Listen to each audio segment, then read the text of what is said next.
அஸ்ஸலாமு அலைக்கும் வரஹ்மத்துல்லாஹி வரகாத்துஹு. பாரம்பரிய செட்டிநாட்டு பாசிப்பருப்பு லட்டு நல்லா ரொம்ப ஹெல்த்தியான ஃபுட்டு. இதெல்லாம் அந்த காலத்து பழங்காலத்து பலகாரங்கள் இதெல்லாம். இதை நம்ம எப்படி செய்யலான்றதை வாங்க முழு வீடியோவில் போய் பார்க்கலாம். நம்ம பாசிப்பருப்பு லட்டு செய்கிறதுக்கு உருண்டைன்னு சொல்லுவாங்க, லட்டுன்னு சொல்லுவாங்க. நம்ம அதை செய்கிறதுக்கு 1 கப்பு நான் பாசிப்பருப்பு எடுத்திருக்கேன். மூங்கி தால் இது. இதை நம்ம லேசான சூடு வச்சு தான் வறுக்கணும். இதை ஐஸ் பீடு வைக்கக்கூடாது. ஏன்னா லேசான சூட்லேயே தான் நம்ம இதை வறுத்துக்கிட்டு வரோம். நல்லா எல்லாம் வறுப்பாக லேசான சூட்லேயே வறுத்து நல்லா வாசனை வர அளவுக்கு வறுக்கணும். அடுப்பு மீடியமாகவே இருக்கட்டும். இது கொஞ்சம் பொறுமையாக செஞ்சோம்னா அவ்வளோ டேஸ்ட்டு, வாசனையும் ரொம்ப நல்லாயிருக்கும். அவ்வளோ டேஸ்ட்டாக இருக்கும். பருப்பு லேசான சூட்லேயே வச்சு வறுத்துக்குருவோம். ஐஸ் பீடு வச்சோம்னாக்கா தீஞ்சிரும் பருப்பு தீயக்கூடாது. பார்க்கும்போது மஞ்சள் கலராகவே இருக்கணும். ரொம்ப அழகாக இருக்கும் பார்க்கும் போதே. நம்ம அவசரமாக செய்வோணும். சீக்கிரம் ஐஸ் பீடு வச்சு தீச்சிடக்கூடாது. ஸ்லோவாக வச்சு நம்ம வறுத்துக்கலாம். ரொம்ப டேஸ்ட்டாக இருக்கும். இந்த செட்டிநாட்டு பக்கம் அது ரொம்ப ஸ்பெஷல். இது செட்டிநாட்டில் செட்டியை வீட்டுக்கெல்லாம் கல்யாணத்தில் நம்ம அதிரசம் முறுக்கு அந்த கொடுக்குறதோடு சேர்த்து இந்த பாசிப்பருப்பு லட்டையும் சீராக தருவாங்க செட்டியை வீட்டுகளெல்லாம். எங்கள் ஊர் பக்கம் நிறைய செட்டியை வீடு அவங்கள்ட்ட கற்றுக்கிறது. இந்த பழகாமெல்லாம் அவ்வளோ டேஸ்ட்டு, வாசனை ரொம்ப நல்லாயிருக்கும். நம்ம 10 நாள் கூட வச்சு சாப்பிட்லாம். இது தண்ணி போடாமல் நம்ம இந்த உருண்டையை உருட்டணும். நெய்யில் தான் உருட்ட போகிறோம். 10 நாள் 15 நாள் கூட வச்சு நம்ம சாப்பிட்லாம். அவ்வளோ நல்லா கெடாமல் நல்லாயிருக்கும் இந்த லட்டு.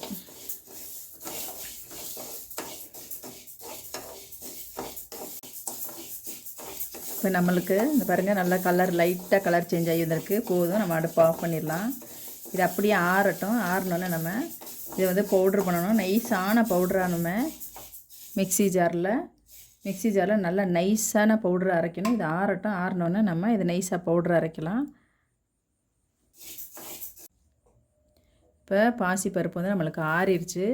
இப்போ அதை நம்ம நைஸாக அரைச்சிட்டு வந்துடலாம். இப்படி நெருன்னு இருந்துச்சுன்னா ஜலிச்சுட்டு மறுபடியும் அரைக்கணும். ரொம்ப நைஸ் பவுடராக இருக்கணும். அப்போ தான் நம்ம லட்டு நல்லாயிருக்கும். இல்லைன்னா நெருன்னு இருக்கும். நம்ம நைஸாக அரைச்சிட்டு வந்துடுவோம்.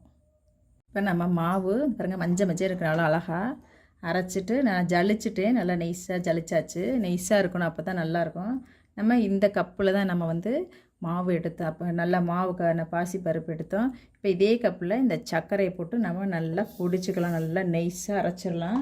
இது கூட நான் ஒரு 3 ஏலக்காயை நான் இது கூட சேர்த்து நல்லா நெய்ஸாக அரைச்சிட்டு நம்ம இதில் போட்டு நெய்யை சுட வச்சு அதில் ஊற்றி நம்ம லட்டு பிடிக்கலாம்.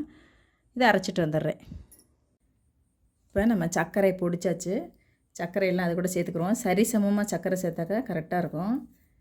நம்ம இப்போ இதுக்கு தேவையான அளவு கொஞ்சோண்டு முந்திரி பருப்பு, அதை நம்ம விருப்பம் தான், நம்ம கொஞ்சமாக வறுத்து போட்டுக்கலாம்.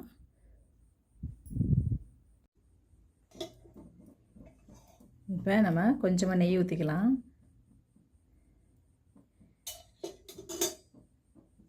அது ஒரு கைப்பிடி அளவு முந்திரி பருப்பு வச்சுருக்கேன். இந்த முந்திரி பருப்பு அதில் போட்டு லேசாக வறுத்துக்குருவோம்.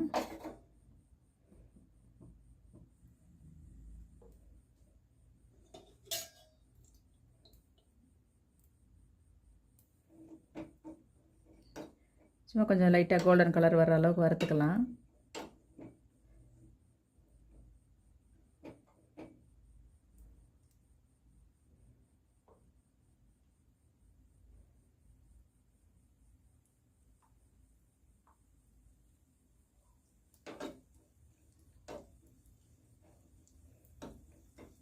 போதும், இந்த அளவுக்கு வறுத்தது நம்ம அடுப்பு ஆஃப் பண்ணிக்கிடுவோம். இதுக்கு நெய் கொதிக்க வைக்கணும்னு அவசியம் இல்லை. நெய்யை நம்ம உருக்கிக்கிட்டாவே போதும். லேசாக சூடு ஏற்றிக்கிட்டு நம்ம அதுக்கு அது லட்டு பிடிக்கிறதுக்கு தேவையான நெய்யை நம்ம சூடு பண்ணி எடுத்துக்கிடுவோம். இப்போ நம்ம சர்க்கரையும் மாவையும் ஒன்றா கலந்துக்கிடுவோம். நல்லாயிருக்கும். அவ்வளோ டேஸ்ட்டாக இருக்கும் இந்த லட்டு. ரொம்ப ரொம்ப டேஸ்ட்டானது, ரொம்ப பழமையானது. அந்த காலத்து பலகாரங்கன்னா செட்டியை வீட்டுகளில் ரொம்ப ஃபேமஸ் இந்த பலகாரம். இப்போ நம்ம இந்த சர்க்கரையையும் அந்த பருப்பையும் ஒன்றா கலந்துக்கிறோம். இப்போ நம்ம அந்த வறுத்த முந்திரியை நம்ம அதில் ஊற்றிடுவோம்.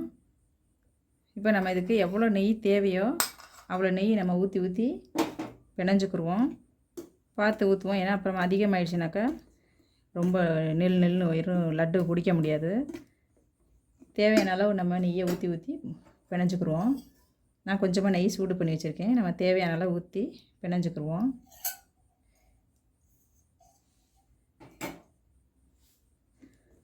ரொம்ப சுடலாம் இல்லை நெய், நான் சும்மா லைட்டாக உருக்கி வச்சுருக்கேன், அவ்வளோதான்.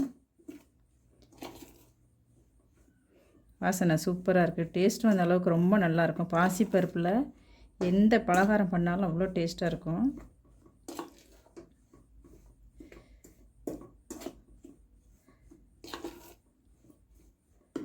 இப்போ நம்ம இதுக்கப்புறம் கையில் பிணைய ஆரம்பிக்கலாம். மாவு இன்னும் ஆறி தான் இருக்குது. நம்ம வந்து சர்க்கரை போட்டதுனால அது மெல்ட் ஆகும். அதனால் பார்த்து பார்த்து நம்ம கொஞ்சம் கொஞ்சமாக நெய் ஊற்றிக்கலாம். இந்த சர்க்கரையோடு சேரும்போது மெல்ட் ஆயிடுச்சுன்னா அப்படியே தண்ணியாக போயிடும், லட்டு உருட்ட முடியாது.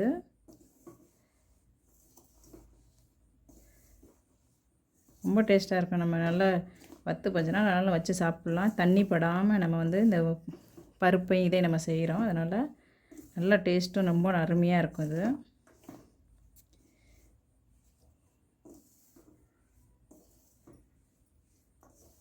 இப்போ நம்ம பிடிச்சி பார்க்குறோம், உதிரியாக இருக்குது. நம்ம இன்னும் கொஞ்சம் நெய் இது கூட சேர்த்துக்குருவோம். இதுக்கு வந்து நெய் அளவுலாம் சொல்ல முடியாது. இதுக்கு நம்மளுக்கு தேவையான அளவு நம்ம எடுத்துக்குருவோம்.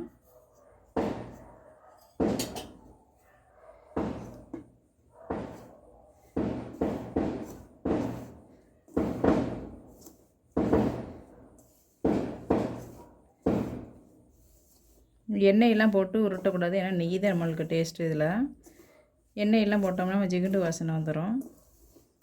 கொஞ்சோண்டு சமைச்சா கூட நீங்கள் எந்த டம்ளரில் பருப்பு எடுக்கிறீங்களோ அந்த டம்ளரில் சர்க்கரை எடுத்துக்கோங்க. நெய் மட்டும் நீங்கள் தனியாக உருக்கி ஊற்றிக்கிறங்க.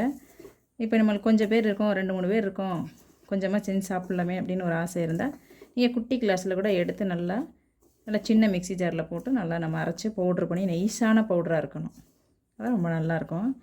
இப்போ பார்க்கலாம் நம்ம லட்டு பிடிக்கவே தானே. ஏன்னா கொஞ்சம் நேரம் ஆச்சுனாக்கா நம்மளுக்கு அது இன்னும் லட்டு பிடிக்கவில்லை. இன்னும் கொஞ்சம் நெய் சேர்த்துக்குருவோம். மெல்ட் ஆகும் அதில். நம்மளுக்கு இன்னும் கொஞ்சம் நெய் சேர்த்துக்கலாம். பார்த்து பார்த்து சேர்த்துக்கிறங்க நெய்யை.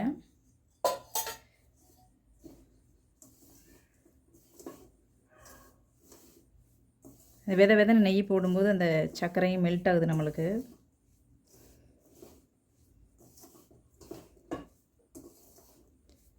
செட்டி வீட்டுகள்லாம் அந்த காலத்தில் இதெல்லாம் வந்து சீர் கொடுப்பாகலாம் சொல்லுவாங்க. எங்கள் அம்மா பிறந்த ஊர் அந்த பக்கம் நாட்டுக்கொட்டை செட்டிங்க, அவங்க தான் ரொம்ப ஃபேமஸ் இந்த பலகாரங்கள்லாம் செய்கிறதில்ல.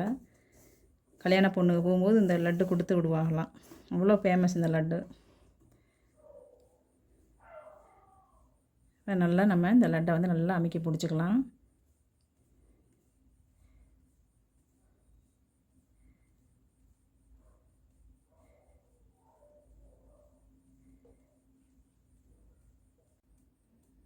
இப்போ சூப்பராக லட்டு பிடிக்க வந்துடுச்சு நம்மளுக்கு. இந்த பக்கம் தான் இருந்தால் போதும் நம்மளுக்கு. சின்ன லட்டு வேணாலும் சின்ன லட்டு பிடிச்சிக்கலாம், பெரிய லட்டு வேணாலும் பெரிய லட்டு பிடிச்சிக்கலாம். அது நம்ம விருப்பம்தான். அழகாக உருட்டை வந்துடுச்சு பாருங்கள். லட்டு சூப்பராக இருக்குது. நம்ம பாசிப்பருப்பு லட்டு இது. செட்டிநாட்டு ரொம்ப ஸ்பெஷல் இது. பார்க்க கலர் எவ்வளோ அழகாக இருக்குது பாருங்கள். மஞ்சள் மஞ்சள் நெய்யோட கலரும் பருப்போட கலரும் ரொம்ப அழகாக இருக்குது. அந்த அழகு மட்டும் இல்லை, சாப்பிட்றதுக்கும் வாயில் போட்டோன்னா அப்படியே அவ்வளோ நைஸாக சாஃப்டாக கரையும். அவ்வளோ ரொம்ப டேஸ்டியான ஒரு ஸ்வீட்டு. கண்டிப்பாக அந்த ரெசிபியெல்லாம் செஞ்சு பாருங்கள். செஞ்சு பார்த்துட்டு எனக்கு கமெண்ட் பண்ணுங்கள், சப்ஸ்கிரைப் பண்ணுங்கள். சப்ஸ்கிரைப் பண்ண எல்லாருக்கும் ரொம்ப ரொம்ப நன்றி. உங்கள் ஃப்ரெண்ட்ஸுங்களுக்கும் ஷேர் பண்ணுங்கள், அக்கா தங்கச்சிங்களும் ஷேர் பண்ணுங்கள்.